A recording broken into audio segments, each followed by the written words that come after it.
Macam Ya, mana? maaf, Kenapa? nggak kepencet tadi. Pencet dulu. Siap. Terima kasih Pak Bahar. Ya nggak perlu Assalamualaikum dikenalkan lagi warahmatullahi timbul ini, wabarakatuh. nggak perlu dikenalkan lagi, semua orang kenal. Siap. Dari akhirat sampai dunia kenal sama timbul sekitar ini. Ya, terima kasih. Assalamualaikum warahmatullahi wabarakatuh. Salam sejahtera, Om Swastiastu, Namo Buddhaya, salam kebajikan. Selamat malam, Ibu Bapak semua. Terima kasih untuk undangan dan mungkin saya juga melanjutkan saja tadi yang disampaikan Dr. Beni sudah sangat komprehensif dan ini memang menjadi persoalan bagi kita ya kalau kita baca naskah akademiknya dan sebagainya.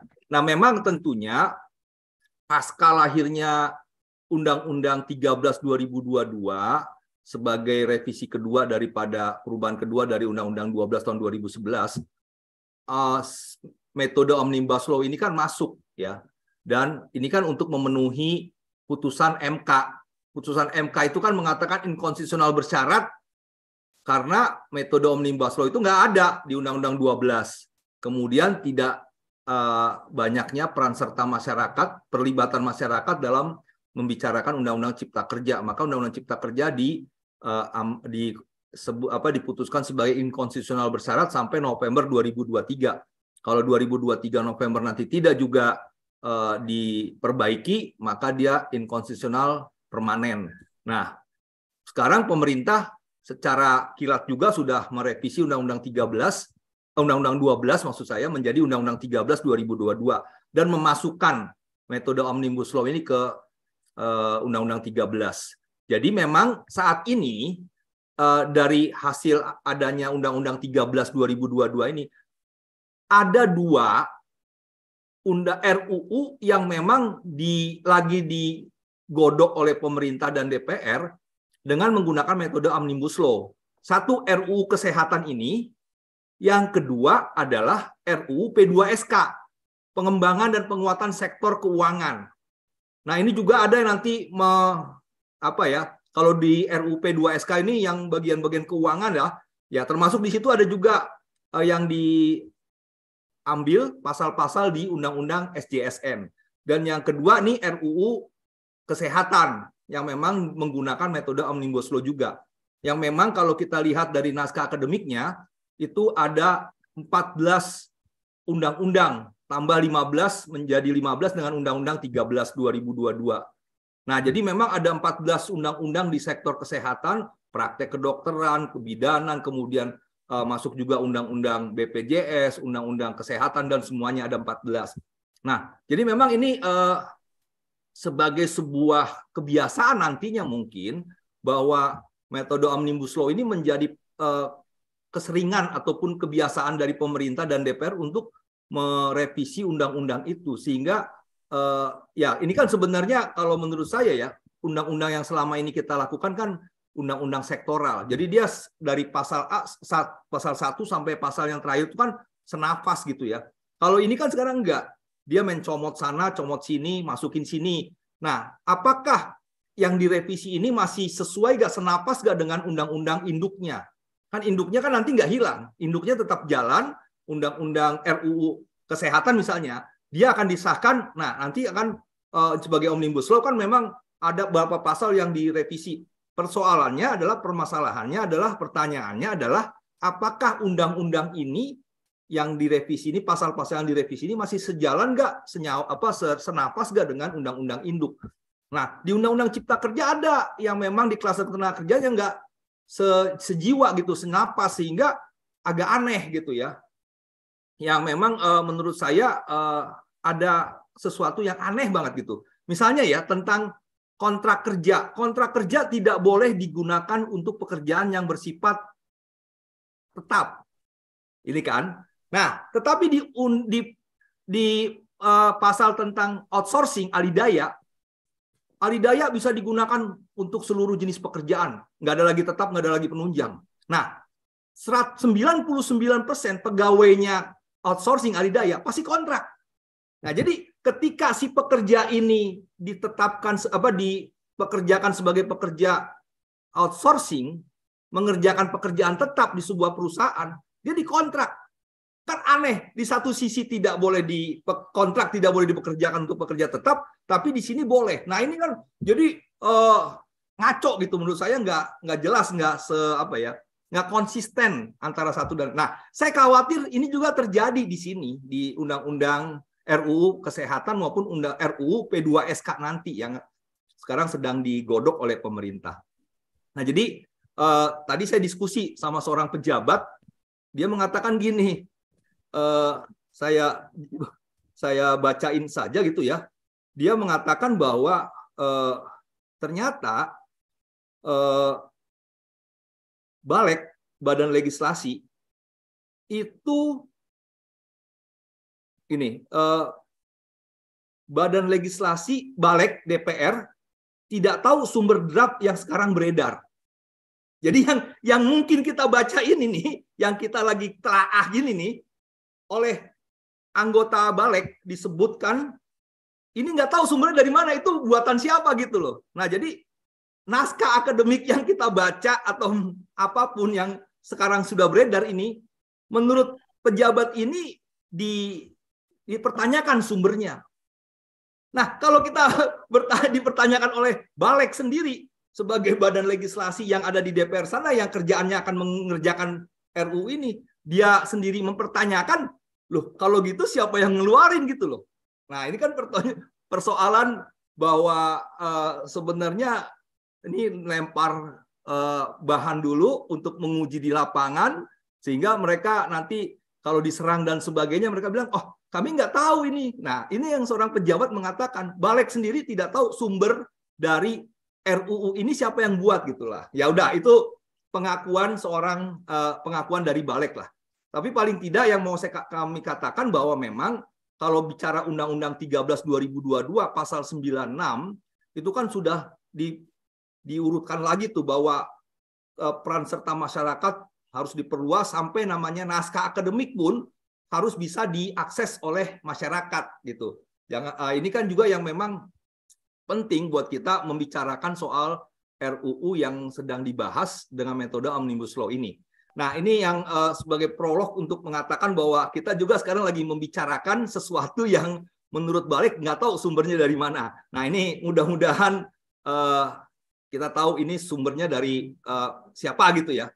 Yang kedua, yang saya prolog yang kedua adalah sebenarnya seperti RUU P2SK, ini kan pikiran utamanya tuh dari kementerian, tapi dilempar ke DPR. Jadi kalau ditanya secara administratif, ini RUU inisiatif siapa? Disebut DPR. Tapi sebenarnya otaknya itu di kementerian. Makanya waktu pas ada RUU P2SK, itu yang ditanya Menteri Keuangan menjawab, saya bilang, kok Menteri kalau mengaku tidak mengeluarkan itu dan ini merupakan inisiatif dari DPR, kenapa dia pasif gitu loh menjelaskannya? Nah, saya lihat ini juga RUU P2SK, RUU Kesehatan juga sebenarnya kan otaknya kementerian semua, tapi nanti dilempar ke DPR sebagai hak inisiatif DPR gitu loh. Nah, ini mau diserahkan pertarungan dengan rakyat dengan wakilnya, kira-kira gitu. Jadi RUU P2SK dengan RUU Kesehatan itu kesannya nanti adalah inisiatif daripada DPR. Dan nanti kalau rakyat nggak setuju, ya bilang aja sana ke DPR. Pemerintah aman. Karena merasa bahwa ini bukan inisiatif kami, kan seperti itu. Tapi kalau kita lihat di RUU P2SK, di RUU Kesehatan ini, itu memang otaknya pemerintah. Dan ini harus kita akui bahwa ada strategi juga untuk mengatakan bahwa pemerintah tidak punya inisiatif untuk ini, tapi berkeinginan RUU ini terjadi dan bisa disahkan. Nah ini jadi hal-hal yang memang sejak dari proses awal udah ada memainkan juga siapa yang berinisiatif dan sebagainya, sampai akhirnya nanti rakyat juga agak bingung nih. Yang tadi siapa yang mengeluarkan naskah akademik ini, siapa yang menjadi inisiator dan sebagainya. Nah, tapi oke lah. Kita coba bicara tadi sesuatu yang menurut Balek belum tahu sumbernya dari mana. Nah, kalau dari naskah akademik yang kita baca dan semuanya ini, memang tentunya saya melihat bahwa di apa namanya di RUU ini nanti memang untuk masalah BPJS Kesehatan ya, untuk badan penyelenggaranya yang memang Undang-Undang 24 tahun 2011 itu salah satu yang di bagian yang direvisi. Kalau di RUU P2SK Undang-Undang 40-nya yang direvisi. Nah, jadi ini 40 juga akan masuk di sini dan sebagainya. Nah, terkait dengan bagaimana yang pernah saya tulis adalah bagaimana pemerintah berkeinginan, saya mengatakan pemerintah aja lah, memang pemerintah niatnya. Pemerintah berkeinginan untuk memangkas kewenangan direksi dan dewan pengawas yang menurut Undang-Undang 24 ini bertanggung jawab langsung kepada presiden, akan dijadikan bertanggung jawab kepada menteri. Nah, ini yang menurut saya akan mengembalikan BPJS Kesehatan maupun Ketenagakerjaan layaknya BUMN yang nanti dikontrol oleh menteri. Kalau BPJS Kesehatan dikontrol oleh Kementerian Kesehatan, karena bertanggung jawab kepada Kementerian Kesehatan, tidak lagi ke presiden. Kalau Ketenagakerjaan bertanggung jawab kepada Menteri Ketenagakerjaan. Nah, saya melihat kalau ini di pelaksanaannya seperti BUMN, misalnya di BPJS Kesehatan, intervensinya sangat kuat nanti kesehatan, Kementerian Kesehatan. Kedua, demikian juga Kementerian Ketenagakerjaan akan sangat kuat kepada BPJS Ketenagakerjaan. Kalau kita lihat juga di situ, pengelolaan uangnya juga bukan 10-20 triliun, itu seratusan triliun. Di kesehatan bisa 150 triliun, kalau di Ketenagakerjaan sekarang sudah 607 triliun. Jadi artinya ini juga bisa menjadi bagian dari permainan investasi yang dikendalikan. Kalau di 2021 kemarin BPJS Kesehatan menorehkan pendapatan investasi 1 triliun lebih, kalau di BPJS Ketenagakerjaan sekitar 32 triliun. Jadi dari hasil investasi ini juga bisa nanti menjadi perdebatan permainan mereka dan sebagainya. Selain juga bagaimana untuk melakukan proses untuk mempersempit ruang pelayanan. Paling tidak manfaat, kalau yang di pasal 22 ayat 1 Undang-Undang SJSN kan untuk kesehatan misalnya, preventif, promotif, kuratif, rehabilitatif, obat-obatan dan barang medis habis pakai. Kuratif ini pun nanti akan tersandra oleh kementerian yang memang juga sebenarnya harusnya terbuka dan lebih dipastikan untuk kepada masyarakat secara umum dan sebagainya. Nah, itu jadi memang yang saya lihat ini ada keinginan bagaimana BPJS dikendalikan oleh kementerian dan sebagainya. Nah, kemudian juga saya melihat di pasal 10 juga terkait dengan pelaksanaan fungsi BPJS.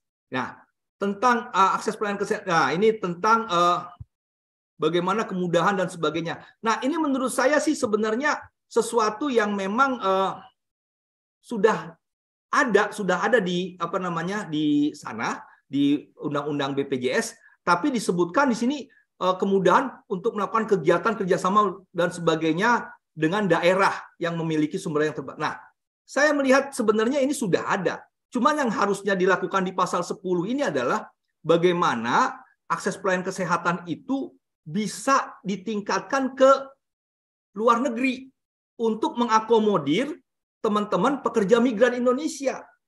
Yang terjadi sekarang kan pekerja migran Indonesia tidak tersentuh oleh manfaat BPJS Kesehatan dan Ketenagakerjaan. Kalau memang mereka meninggal baru ya untuk ketenagakerjaan. Tapi kalau misalnya sakit, kecelakaan kerja, nggak bisa dirawat di sana dengan biaya. Tapi bagaimana nanti kalau pulang baru dan sebagainya. Nah, kesehatan juga ketika sakit enggak, kalau nggak bisa dilayani karena kewenangan pelayanan manfaat itu hanya di NKRI, tidak di internasional, di teman-teman pekerja migran kita. Nah, jadi tentunya pasal 10 ini sebenarnya sudah ada di undang-undang sebelumnya, tapi harus ditingkatkan kepada pelayanan ke luar negeri, bekerja sama dengan lembaga jaminan sosial di sana ya, supaya mereka bisa melayani pekerja-pekerja migran kita. Pekerja migran kita adalah warga negara Indonesia juga yang berhak mendapatkan jaminan kesehatan, jaminan ketenagakerjaan dan semuanya, sehingga mereka sama dengan pekerja yang ada di Indonesia. Itu di pasal 10. Nah, terkait dengan pasal 13 juga ini terkoordinasi dengan penyelenggara. Ini yang seperti pasal 7 tadi, bagaimana tentang penyediaan akses data dan sebagainya, informasi. Menurut saya ini pun sudah ada gitu loh di undang-undang sebelumnya, di mana persoalan data itu di Perpres 82 kan harus juga Direksi BPJS menyerahkan atau berkoordinasi dengan Kementerian Kesehatan, DJSN ataupun stakeholder lainnya untuk terkait dengan data. Itu sebenarnya sudah ada. Nah, kenapa di sini disebutkan lagi sehingga kita juga bingung ini maksudnya ke arah mana gitu. Nah, tentunya yang menjadi persoalan kan bukan masalah regulasinya, tapi pelaksanaannya. Nah, ini juga bagaimana harus juga bisa ditegakkan peraturan sebelumnya yang sekarang yang masih ada untuk bagaimana tentang data-data ini bisa diakses untuk bagaimana pemerintah daerah bisa didukung dalam proses pembuatan kebijakan dan sebagainya. Nah, pasal 15 juga tentang aturan pemberi kerja, mendaftar pekerja yang perlu diatur apabila pekerja. Ini sebenarnya sudah ada juga di putusan MK nomor 070 tahun 2011. Sehingga pasal 15 ini sebenarnya hanya bagaimana mengadopsi putusan MK. Sebenarnya putusan MK itu yang sejak 2011 ada, dalam proses sekarang ini kan masih banyak pengusaha yang tidak mendaftarkan pekerjanya, tapi proses pekerja mendaftarkan sendiri itu belum boleh, belum dibuka aksesnya oleh BPJS Ketenagakerjaan dan Kesehatan. Nah, tinggal aja pelaksanaan putusan MK nomor 70 yang terkait dengan pasal 15 dijalankan. Jadi sebenarnya sudah ada regulasi-regulasinya yang memang tinggal implementasinya saja. Nah, juga mengenai Dewan Pengawas, ya perlu juga unsur kementerian dan sektor ini. Jadi saya melihat nih memang perdebatan terkait dengan Dewan Pengawas kalau di pasal berikut di halaman-halaman berikutnya. Dewan Pengawas ini kan sekarang unsur pekerja ada 2, unsur pengusaha 2. Nah, kalau kita lihat di rancangan naskah akademik ini dia mau jadi 1 gitu. Nah, jadi memang tentunya akan menjadi hal yang tentunya akan menjadi persoalan bagi kalangan serikat pekerja, serikat buruh yang memang wakilnya di Dewan Pengawas ini akan dikurangi dari 2 menjadi 1. Nah, ini juga harus bagaimana sebenarnya harus dipastikan apakah memang Dewan Pengawas dari unsur serikat pekerja ini selama ini tidak bekerja sehingga akan dikurangin, atau memang ada masalah apa terkait dengan Dewan Pengawasnya itu sendiri. Nah, ini yang saya lihat belum jelas tentang naskah akademiknya secara sosiologisnya bagaimana, secara yuridisnya, secara filosofisnya bagaimana kehadiran Dewan Pengawas. Nah, ini yang menurut saya juga akan punya persoalan dengan teman-teman serikat pekerja ketika Dewan Pengawas di BPJS Kesehatan maupun Ketenagakerjaan akan dikurangi, itu juga akan mendapat penolakan. Demikian juga dari unsur pengusaha. Pengusaha yang tadinya 2 akan dijadikan 1. Nah, tinggal nunggu bagaimana reaksi APindo, Asosiasi Pengusaha Indonesia, yang membaca naskah akademik ini. Nah, kemudian juga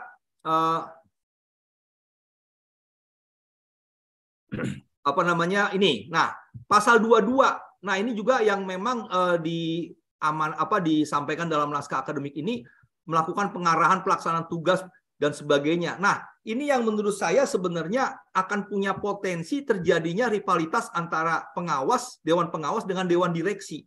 Nah, ini yang pernah terjadi di BPJS Ketenagakerjaan, tapi itu dulu ya. Nah, sebenarnya sih pembagiannya sudah jelas di Undang-Undang BPJS, tapi memang waktu itu ada yang sedikit maju ya, sedikit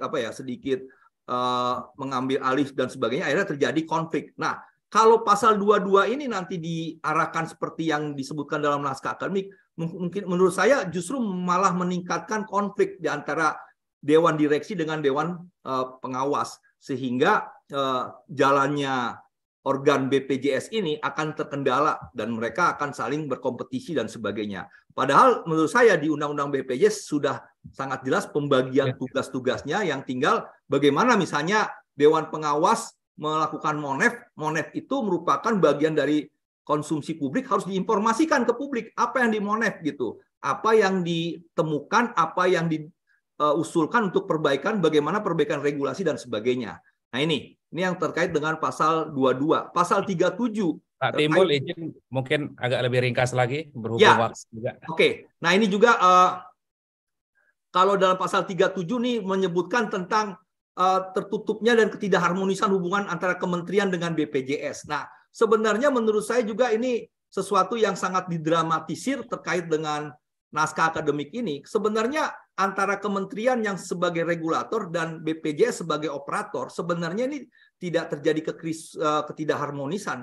Tapi bagaimana semuanya kan harus benar-benar menjalankan tugasnya sehingga jelas bahwa kementerian itu tidak bisa mengintervensi secara langsung, tapi bagaimana dia membuat regulasinya. Tetapi BPJS Ketenagakerjaan juga bagaimana menjalankan apa yang sudah diregulasikan dalam dalam pelaksanaannya. Jadi menurut saya tidak ada ketidakharmonisan. Tapi kalau di sini dikesankan ada ketidakharmonisan dan kesannya bahwa ketidakharmonisan ini yang menyebabkan nanti direksi harus bertanggung jawab pada menteri supaya tidak terjadi ketidakharmonisan. Menurut saya itu sangat bombastis dan terkesan memang BPJS Kesehatan dan Kementerian selama ini, BPJS Kesehatan dan Kementerian Kesehatan dan BPJS Ketenagakerjaan dan Kementerian Ketenagakerja itu kayaknya tidak harmonis. Nah, jadi itu ya karena waktu juga ya. Nah, ini jadi memang ada beberapa hal yang perlu saya tambahkan, tapi mungkin itu saja yang bisa saya sampaikan. Nanti kita diskusikan lebih lanjut. Tapi paling tidak menurut saya persoalan naskah akademik ini juga